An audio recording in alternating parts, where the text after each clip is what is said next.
We just heard from Bobby Hebert. Now we're joined by the coach of the Yale Bulldogs, Jack Siedlecki. Coach, first practice of the week today, getting ready for Georgetown. What are your thoughts as you get ready to start your 12th season here at Yale? Well, I think the coaches as well as the players are just itching to go. We've been watching college football now for 3 weeks, and we're excited, obviously. And we've had probably the best weather we've ever had for preseason, and I think we're in good shape physically. We're in good shape in terms of injuries. We just got to go out and prove ourselves now. I think we're all ready to go. In familiar territory, as the preseason Ivy League media picked Yale and Harvard to be tied for first place in the league. Is that a good thing or a bad thing? It's better than being picked last. At least they think we're good. And, I think it shows that we're running a program that's a contender every year, and that's where you'd like to be.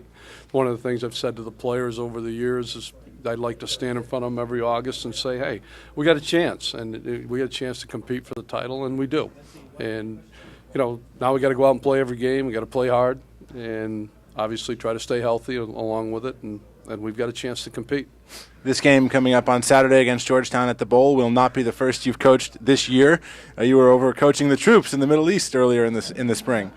Yeah, one of the most interesting things about that, the actual football game that we played, there was a kid on my team who was at our camp at Yale 2 years ago, and it was pretty amazing. We were at this Air Force base in the United Arab Emirates, and they had a luncheon during the day, and there's only 17 Army people there. The whole base was all Air Force, and this kid was sitting right next to me at the luncheon. Well, he obviously had told his commanding officer or whatever that he had been at our camp, so they invited him to the luncheon. He was the only Army guy there, and it was pretty amazing. I mean, he's basically 19 years old, a year out of high school, and he told me that he came to our camp as a junior, and he got injured during his senior year, ended up not really being recruited, and decided to enlist, and there he was. And he played on my team that night, which was a lot of fun, and we did the flag football game. And the whole Middle East experience and the whole trip was, once-in-a-lifetime experience. And then the other interesting thing, obviously, as we say, it was the Saturday night when we were watching, I was sitting there with my wife watching the games. I said, 3 of the guys that I was on the trip with have been on TV in the last 15 minutes. They had Charlie Weiss's injury, the replay thing, and Mark Richt, obviously, they were in a barn burner with South Carolina, and then the night game was Tommy Tuberville, the baseball game, the 3-2 game.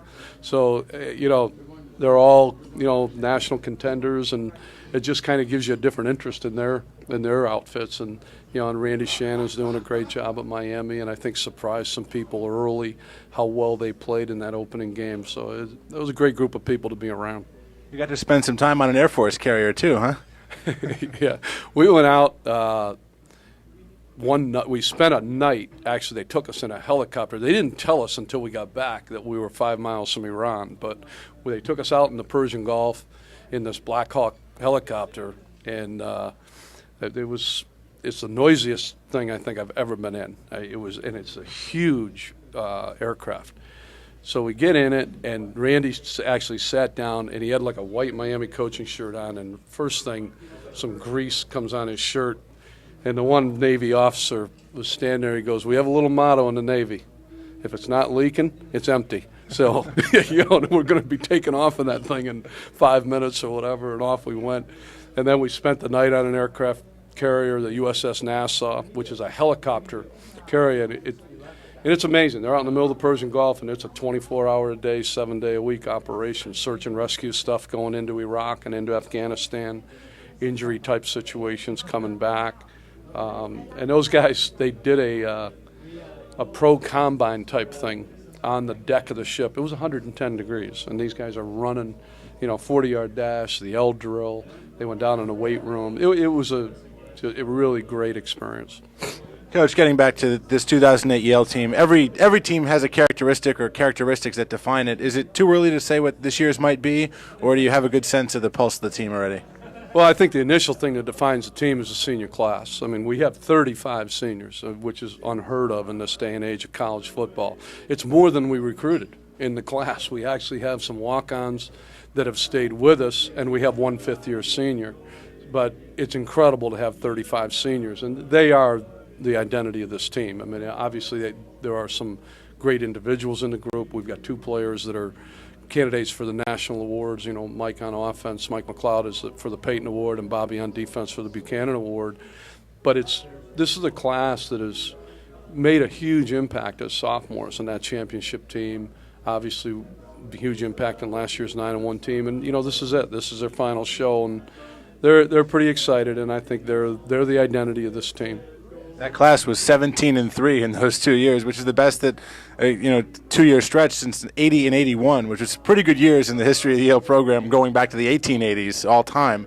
Mike McLeod, so much talks about him, but I was looking on the train ride coming up here. The 2007 starters on offensive line had the same starter at every position except for center one game, the first game of the year. And how's the offensive line and the support group for McLeod shaping up this year? Well, I think the really interesting thing about last year's offensive line, we had two guys that had never played in the line before, Steve Morris and Brian Cana, they had changed positions and moved to the offensive line. And as you said, we had the injury at center in the first quarter at the Georgetown game, so Ty Davis ended up being the center for the rest of the year. You had three guys basically with no varsity experience and had not practiced together through preseason, and we went out and ran the ball the way we did. I think the biggest difference with the offensive line is they're all back except for one guy, and we've plugged in Corey Palmer, and they've had a full year of playing experience. I'll tell you right now that Steve Morris and Brian Cana feel a lot more comfortable going into this game than they did last year playing their first varsity football game. A lot more comfortable with everything we're doing. They understand the little nuances up front. And again, staying healthy is huge. I think we're as good or better than we've ever been as long as we can have that same starting group all year long. And you announced earlier today that Ryan Fodor gets the nod at starting quarterback. Right, Ryan, we've had a pretty strong competition through the preseason. I mean, Ryan came into preseason as a starter. We made a decision a little bit into it that we felt we should open up the competition, and to be honest with you, I think everybody's performed above our expectations. And we went down to Princeton, and both quarterbacks played very, very well. We threw for 200 yards. The two of them combined were 10 for 15, and we dropped a couple balls. So we're going to go into the game. Ryan is the starter. He's the senior. I think he's part of this special class that we have, and I think he's got a lot of the leadership skills. I think it also takes a little bit of the pressure off of Brooke. Hey, he's going to play. We're going to get him in the game and give him an opportunity, and I'm hoping we're going to have two very good quarterbacks through the whole season. All right, well, Coach Jack Siedlecki, go get him on Saturday. All right, thank you very much. Thanks very much. That's the head coach of the Yale Bulldogs, Jack Siedlecki.